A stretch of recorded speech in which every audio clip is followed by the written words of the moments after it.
the wild west of recruitment. So, the Wild West. I love that that's a thing now, a genre. I know, but that's what it sort of conjures up in my mind. Yeah.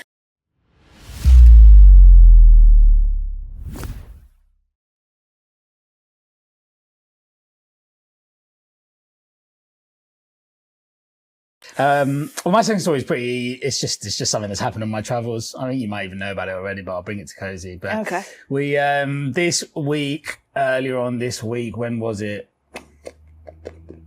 Tuesday.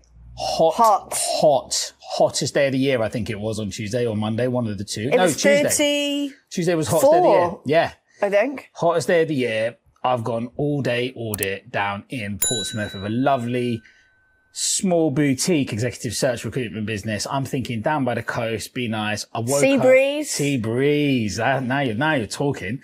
So I jump in the car really early again, because I just like waking up early and getting to places. So I've hopped in the car, down the A3, find a Costa. It's always a Costa because they're open at like 7 a.m.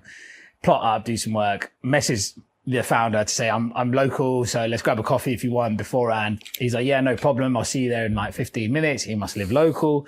He comes and meets me in the Costa about 7:30. He gets a phone call from one of his directors, who I'm meeting later that day as part of the audit.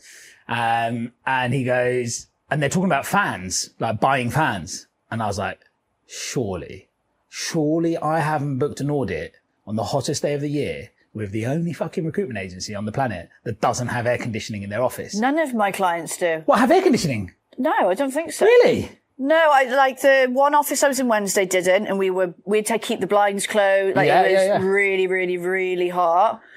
Oh wow! Maybe one of them might, but I haven't been there since it's been hot. But I don't think one might. Yeah. But a lot of them. Oh, I must have. I'm very privileged with my client base. Yeah, but you go into London a lot and stuff, don't you? Mine is a lot more city-based stuff.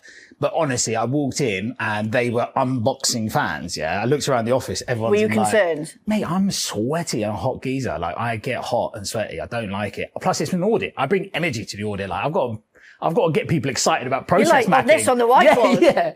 And anyway, so we walk into the sales floor and I was like, oh, this is all right. It's big. There's loads of windows are open and we are literally on like a bay, right? So there is actually quite a nice, the view was amazing. The breeze is lovely. And then they were like, meeting rooms over here. So I go to this meeting room. It's like quite small, one window. Box room. No view of the sea. Oh, nothing. But there is one of those like giant metal ground fans, right? So I've had that. But they just circulate the warm air in the room. That's all it was, right? Pushing hot air around. And I spent the whole day at that whiteboard with that agency. It got to 4:00 and I just looked at, because the founder had left because he had to go do something else. And I was finishing up with the consultants and the ops manager. And I looked at the ops manager at 4:00 and I went, I am. When you are that hot and you're working that hard. Yeah. It makes you really tired. Yeah, that's the worst. And that's the worst bit because you're not on your A game. Because the Wednesday I was in that office without aircon, I was doing fractional, so BD calls. Yeah. And it got to, I do 8 till 4 there.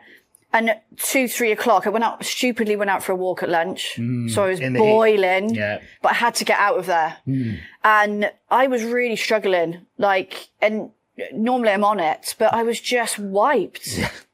Honestly, I genuinely thought more people had air conditioning. I mean, saying that, we don't have air conditioning in here, do we? No, we don't need it in the UK. Nah, you don't really. Well, nah, you don't. No, you don't really. Actually, that's such a good point. If you think about it, we haven't had heat like this in a while, so there's probably a lot of send your heat-based stories in, because I bet you there's a lot of situations where people have been really. But that's not what you need for an audit. Nah, honestly, I turned up and I was like, and I knew it was going to be a hot day as well because it was hot when I left my house.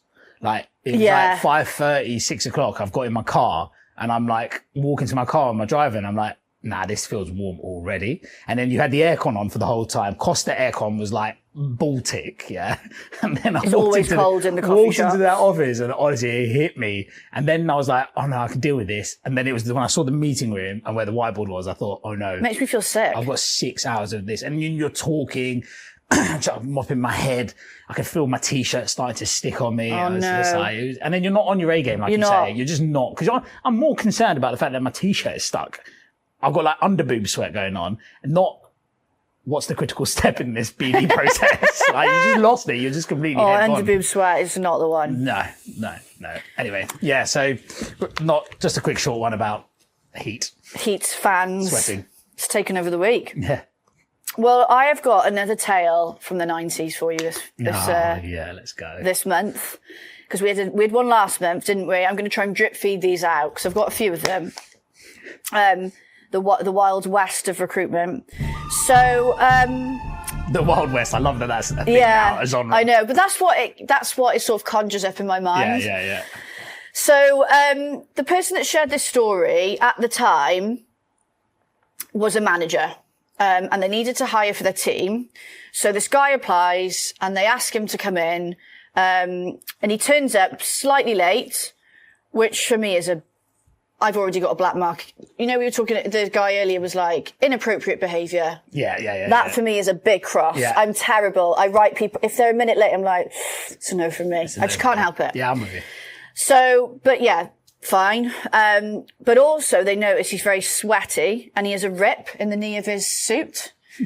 So they were like, bit weird, but okay. And the guy apologised and he was like, look, I'm so sorry I'm late. Went to catch the bus, saw it leaving, started running, fell over, ripped my trousers, but I just needed to get here, sort of thing. So they were like, well, that sounds pretty plausible. So resilient. Yeah, whatever. What did you learn from it? Yeah. You know? So they gave him a chance, and actually he interviewed really, really well. Like, this guy was like, I'm actually really impressed. So they put him through to the second round. The second round was with the director, who also was like, yeah, love him. Let's hire him. So he actually he starts and he turns out to be a really good recruiter, but they recognise quite quickly. So this is agencies in Bristol. This guy's from Manchester. And they recognise, relatively quickly that he's a bit of a wide boy. This is this guy's words. Mm-hmm. Loads of shady stories start coming out. Right. So he's drip feeding all these little stories about his life, but you know what he's like? He's a good biller. So we'll turn a blind eye to that stuff because he's bringing in money. So they gathered from these stories that actually recruitment was probably more of a hobby for him. And his main job was cultivating greenery in his spare room. So growing whatever you call it. Yeah. Again, we'll let that slide. He's a good biller. We'll let it go. This is the 90s. This would still probably happen now, let's be honest. Yeah, this isn't a 90s thing. He's a top biller. We'll let it slide. He's a good guy. Heart of gold. We'll let it go. Yeah. Eventually, he let out, so he gets really comfortable and he eventually lets out what really happened before his interview that fateful day. Oh. So this guy's, not the manager's words, this is this guy, the Manc guy's words. Rip in the trousers. So he's like, I bumped into one of my enemies. So they're thinking, who has enemies? Enemies? Who says that out loud like that? It's a kids say that, don't they? Who says that out loud as a grown man, adult, right? So he's like, I bumped into one of my enemies.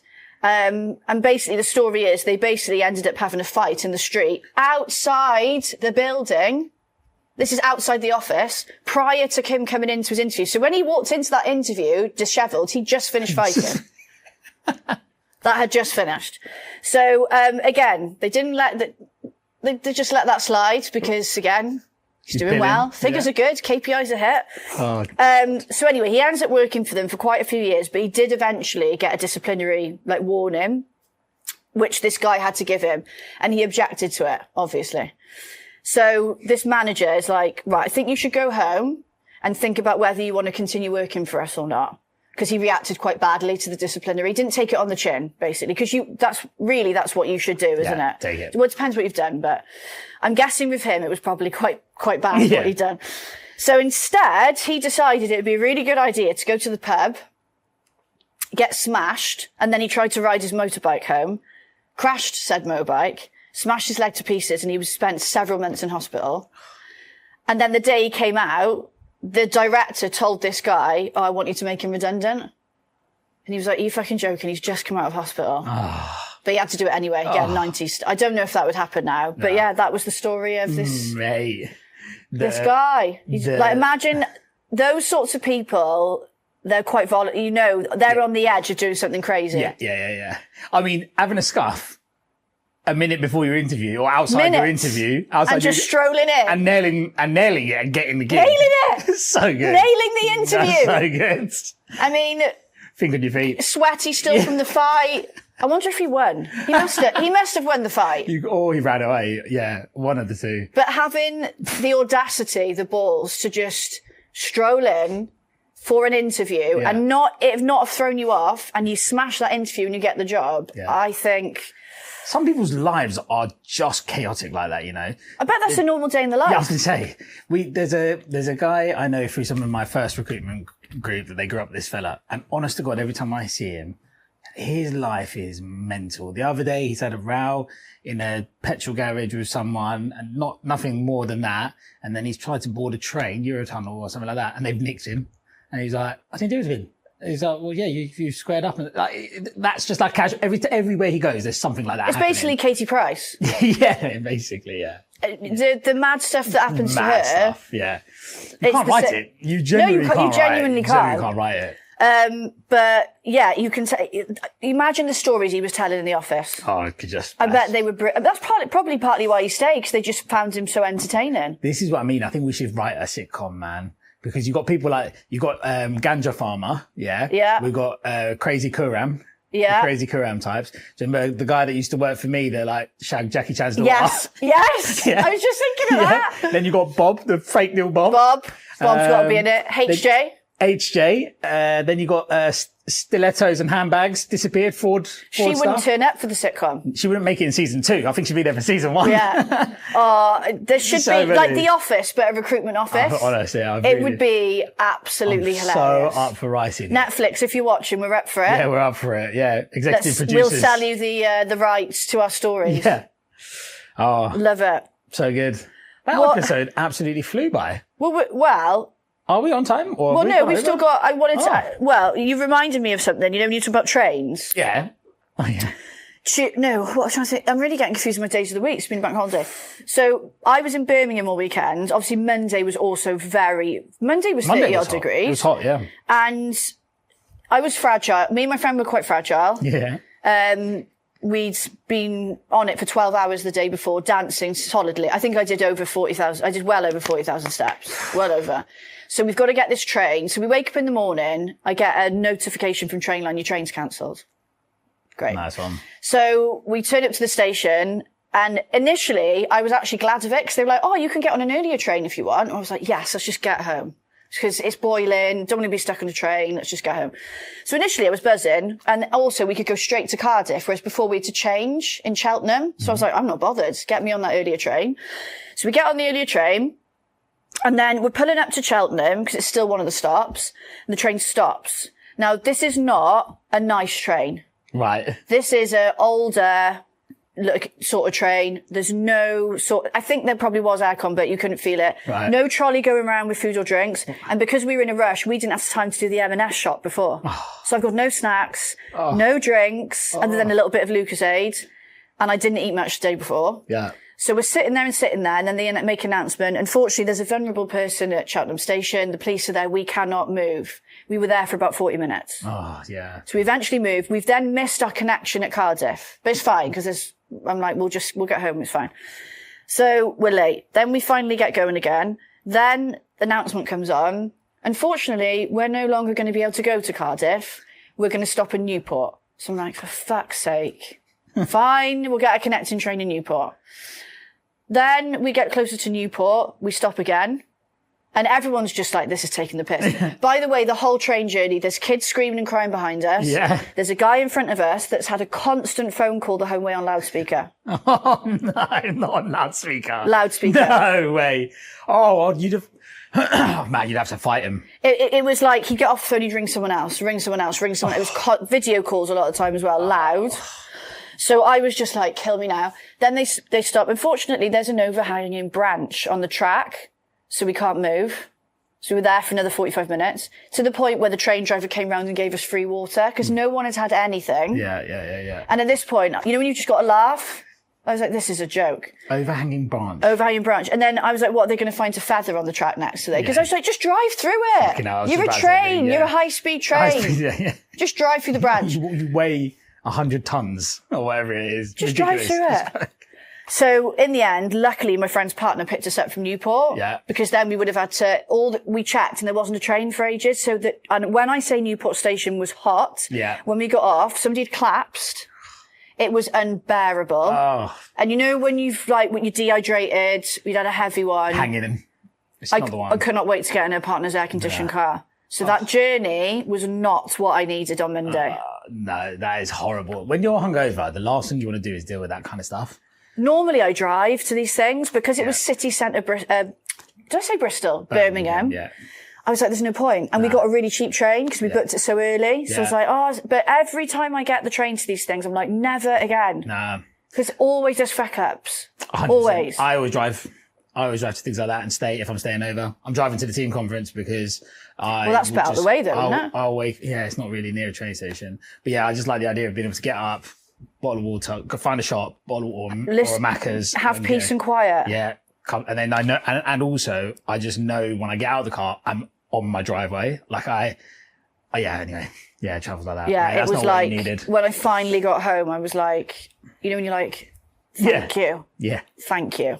Wouldn't have minded if it was a nice, comfy Great Western Railway train. Yeah. With trolley service. Yeah. Nice and Loads of cool. snacks, but unfortunately, it was a shitty cross-country train that had seen better days. Yeah, not for me. But big shout out to another sponsor of KOSI, SHAZAMME.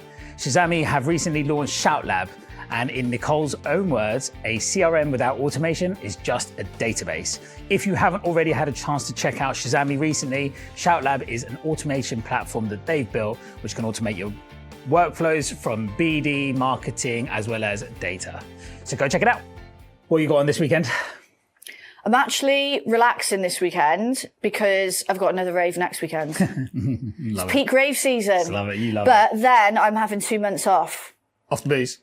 Off raving. Off raving, yeah. Whole of July, whole of August, because September I've got tickets for something, and then October I'm doing closing parties in Ibiza. Yeah. So I'm going to be sensible and chill.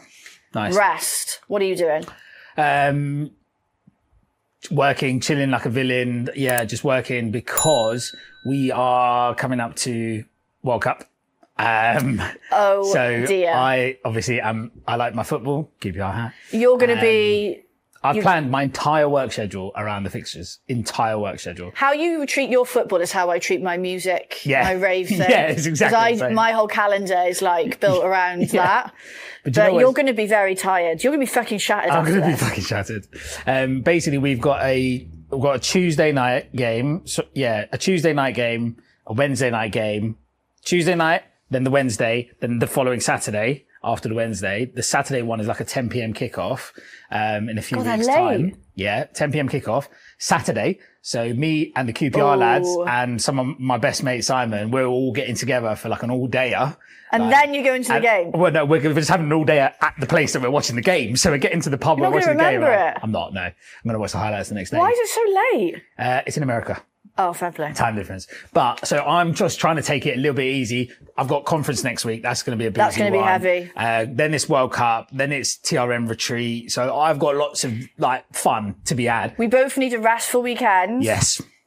Like sleep. Yeah. Relaxing. Yeah. I'm going to go to the gym, eat well. Yeah, I'm going to go for a run. I'm going to go for a 5K this weekend. Yeah, I'm going to do 6. I'm going to get the decks out, have a little practice. Yeah, and I'm going to keep it chill. Nice. Before the carnage of next weekend. Yeah. And then I literally don't speak to me for 2 months. Not you. I mean, like, friends. Not, you're my friend. You know what I mean? Home friends. Fucking digging it there, wouldn't I? Cool.